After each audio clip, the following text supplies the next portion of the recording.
আসসালামু আলাইকুম। আমরা তাইফের পথে আছি। তাইফের মধ্যে অলরেডি ঢুকে পড়েছি। তাইফ শহর সম্পর্কে আমাদের মৌলানা সাহেব আছেন, উনি বলবেন। তবে এখানকার ওয়েদার খুব ভালো, মক্কার মতো অতটা না এবং অনেক সুন্দর, তাপমাত্রা অনেক কম। তাহলে আমি মৌলানা সাহেবের কাছে যাচ্ছি, তাইফ সম্পর্কে উনি কিছু কথা বলবেন, শুনবো, আমরা জানবো। সুন্দর শহর, পরিষ্কার পরিচ্ছন্ন, আবহাওয়া ঠান্ডা।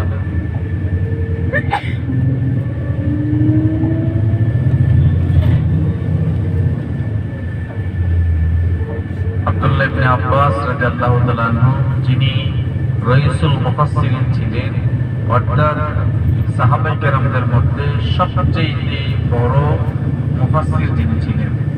রাইসুল মুফাসসিরিন মানে হচ্ছে মুফাসসিরদের সরদার। আব্দুল্লাহ ইবনে আব্বাস রাসূল পাক সাল্লাল্লাহু আলাইহি ওয়াসাল্লামের চাচাতো ভাই, যিনি রাইসুল মুফাসসিরিন ছিলেন, তার নামে এখানে মসজিদ, তিনি এখানে বসবাস করতেন।